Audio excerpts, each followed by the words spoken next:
नमस्कार विद्यार्थी मित्रांनो, महात्मा गांधी विद्या मंदिर नाशिक संचलित e learning process for the year 2020-21. आपला विषय आहे book keeping and accountancy standard 11th commerce. माझं नाव आहे ठाकोर सीडी. आपलं पुढचं प्रकरण आहे प्रकरण नंबर 3, चॅप्टर नंबर 3, जर्नल. आपण पाहणार आहोत त्याच्यात importance and utility of accounting documents. Accounting documents कागदपत्रांचं महत्त्व आणि उपयोगिता. उपयोग कुठे होतं, महत्त्व काय आहे डॉक्युमेंट्सचं, कागदपत्रांचं महत्त्व काय, त्याची उपयोगिता काय आहे, कागदपत्रांची अकाउंटिंग कागदपत्र जे असतात त्यांची महत्त्व काय आहे आणि उपयोगिता काय आहे. Number 1, documents are necessary for recording all transactions into the books of accounts. जे डॉक्युमेंट्स असतात त्या डॉक्युमेंट्स प्रमाणेच आपण जो व्यवहार घडला आहे तो आपण लिहित असतो. Number 2, the accounting transactions are recorded in a proper mode and computer based.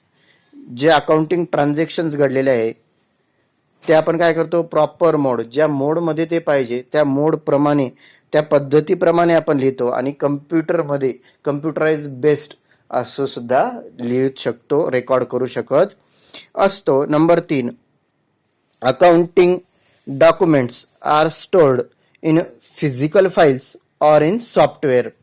जे अकाउंटिंग डॉक्युमेंट्स असतात तुम्ही फिजिकल फाईल्समध्ये लिखित स्वरूपातही सुद्धा जुन्या पद्धतीने लिखित स्वरूपात तुम्ही फिजिकली सांभाळू शकता किंवा त्याचं सॉफ्टवेअरमध्ये कम्प्युटरमध्ये सेव्ह करून एक कॉपी सुद्धा, त्याची सॉफ्ट कॉपी सुद्धा आपण सांभाळू शकत असतो. Number 4, accounting documents are legal evidence for court matters.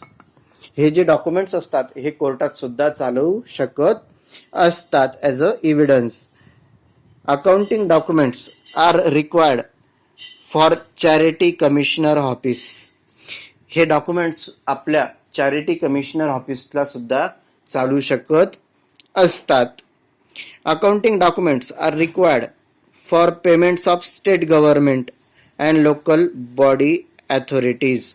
हे जे कागदपत्र असतात हे कोणाकोणाला आणखी लागत असतात, पेमेंट्स ऑफ स्टेट गव्हर्नमेंटचे जे पेमेंट्स असतात त्याच्यासाठी सुद्धा हे लागत असतात आणि लोकल अथॉरिटीज, तिथली तुमची ग्रामपंचायत म्हणा ते म्हणा, त्यांच्या सुद्धा महत्त्वाचं ते असतात. डॉक्युमेंट्स कागदपत्र हे त्यांचे सुद्धा महत्त्वाचे असतात.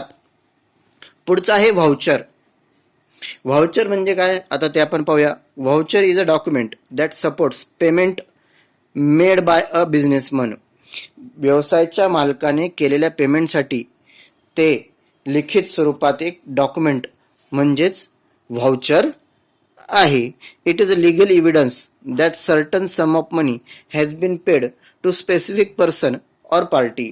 हे एक एव्हिडन्स, एक प्रूफ म्हणून काम करत असतं. कशाचं की सर्टन सम ऑफ मनी, काही रक्कम आपण समोरच्या व्यक्तीला पेड केली आहे, दिलेली आहे. There are different types of vouchers prepare by businessman.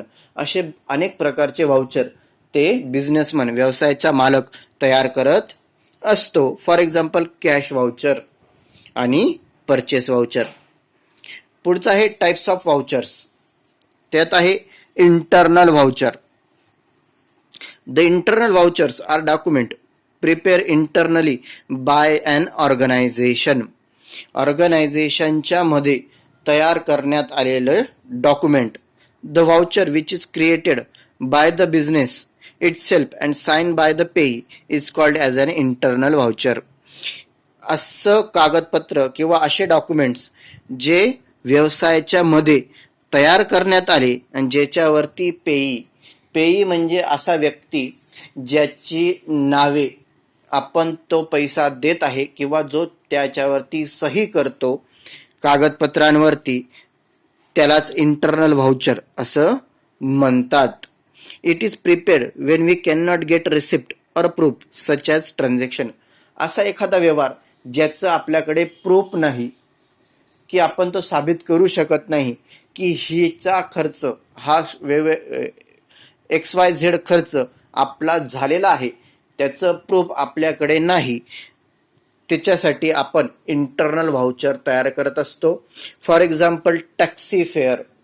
टॅक्सीचं भाडं दिलं, रिक्षाचं भाडं दिलं, त्याचं काही प्रूफ आपल्याकडे कागदा स्वरूपात काहीच नसतं, मग त्या टायमाला इंटरनल व्हाउचर तयार करत असता. पुढचं आहे एक्सटर्नल व्हाउचर. असे व्हाउचर जे आपल्या व्यवसायात बाहेरून येतात, अशा व्हाउचर जे आपल्या व्यवसायात बाहेरून दिले जातात त्यालाच एक्सटर्नल व्हाउचर असं म्हणतात. For example electricity bill receipt of पावती. कशाची? इलेक्ट्रिसिटी बिलची पावती. ते कुठून येतं? इलेक्ट्रिसिटी बिल बाहेरून येतं आपल्याला छापील स्वरूपात, त्यालाच एक्सटर्नल व्हाउचर असं म्हणतात. पुढचं आहे journal voucher. Journal voucher is a original voucher on the basis of which the transaction should be generalized in the journal book. Journal voucher हे एक ओरिजिनल व्हाउचर आहे ज्याच्यावरून आपण जर्नल मध्ये ते ट्रान्झॅक्शन झालेला व्यवहार लिहित असतो. मग ते जर्नल व्हाउचर कशा स्वरूपाचं असतं ते आता पाहूया. सगळ्यात पहिले त्याच्यात लिहायचं असतं नेम ऑफ द फर्म, तुमच्या व्यवसायाचं नाव. नंतर डाव्या साईडला लिहायचं असतं त्याच्या खाली व्हाउचर नंबर. व्हाउचर नंबर म्हणजे पावती क्रमांक. साध्या भाषेत तुमची जी बी पावती क्रमांक असेल तो पावती क्रमांक लिहायचा. ट्रान्झॅक्शन नंबर, व्यवहाराचा नंबर, व्यवहार जो झालेला आहे, ट्रान्झॅक्शन व्यवहार घडला आहे त्या व्यवहाराचा नंबर. नंतर डेट, ज्या दिवशी तुमचा तो व्यवहार घडला ती तारीख. त्याच्या खाली name of the debit account, कोणाच्या नावावरनं पैसे कमी होणार आहेत. त्याच्या खाली name of the credit account, कोणाच्या नावे ते पैसे जाणार आहेत. त्याच्या खाली चार्ट आहे, त्याच्यामध्ये आपल्याला घडलेला व्यवहार तो लिहायचा आहे. तो कोणता व्यवहार घडला आणि किती रुपयाचा घडला ते त्या ब्रॅकेटमध्ये येणार. त्याच्या खाली अमाऊंट इन वर्ड्स, जेवढ्या बी रुपयांचा तो व्यवहार घडला आहे तो अक्षरी स्वरूपात तिथं लिहायचा. नंतर त्याच्या खाली अप्रूव्ड बाय, त्याची सही येणार. ऑथोराइज्ड बाय, ज्याला परवानगी आहे त्याची, आणि बाजूला साईन, जो बी व्यवहाराशी निगडीत असेल तो. पुढचं आहे cash voucher. The evidence of cash payments and cash receipt is called cash voucher. पैसा येणं आणि पैसा जाणं, रोखीच्या स्वरूपात पैसा येणं किंवा पैसा जाणं त्यालाच कॅश व्हाउचर असं म्हणतात. When the amount spent in cash one should prepare a voucher. जर आपण कोणाला पेमेंट केलं पैशाच्या स्वरूपात, रोखीच्या स्वरूपात जर आपण त्याला पेमेंट केलं, पैसा दिला, तर तेव्हा व्हाउचर तयार करत असता. If any documents from the payee is obtained then that itself can be treated as a voucher. जर एखादं कागदपत्र पेईकडनं सुद्धा जर आपल्याला मिळालं त्याला सुद्धा व्हाउचर असं म्हणण्यात येतं. It may be prepared from the payment and external document may be attach to the same.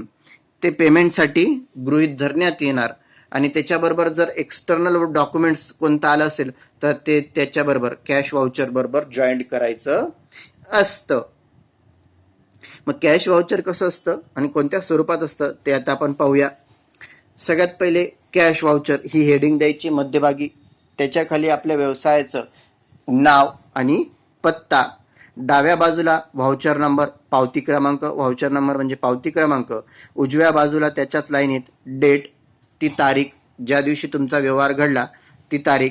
तुमचा जर GST नंबर असेल, रजिस्टर जर तुमचं दुकान असेल तर त्याचा GST नंबर तुमचा असेल तर तो लिहायचा. त्याच्या खाली पे टू, कोणाच्या नावे ते लिहिताय तुम्ही ते. ऑन अकाउंट ऑफ, कोण. डेबिट अकाउंट, कोणाच्या याच्यातनं ते पैसे कमी होणार आहे. नंतर टोटल रुपीज,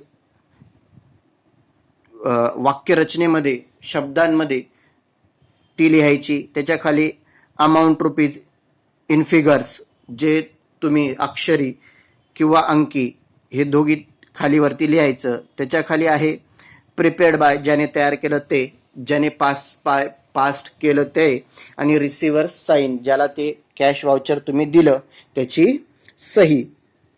पुढचं आहे tax invoice. Tax invoice a document prepared by the seller to inform the buyer about the quantity supplied, rate and terms of payment at the which goods are supplied, trade discount if any allowed. असं invoice, अशी पावती जी विक्रेत्याकडनं खरीददाराला बनवण्यात येते. कशासाठी? की त्याला माहिती करून देण्यासाठी की आपला जो व्यवहार घडला आहे त्याच्यामध्ये किती माल पाठवायचा, किती रुपयाचा पाठवायचा आणि कोणत्या पद्धतीने त्याचं पेमेंट केलं जाणार आहे, आणि जर ट्रेड डिस्काउंट असेल तर तो असेल का नाही ते सुद्धा कळवण्यात त्याच्यात येतं. अलाउड. पुढचं आहे CGST and SGST and the total amount payable by him. CGST म्हणजे central goods and service tax. C means central आणि S म्हणजे state. GST goods and service tax. Amount payable by him, किती पैसा त्याला देणं आहे. Entries in the books, purchase books are made on the basis of the purchase invoice received.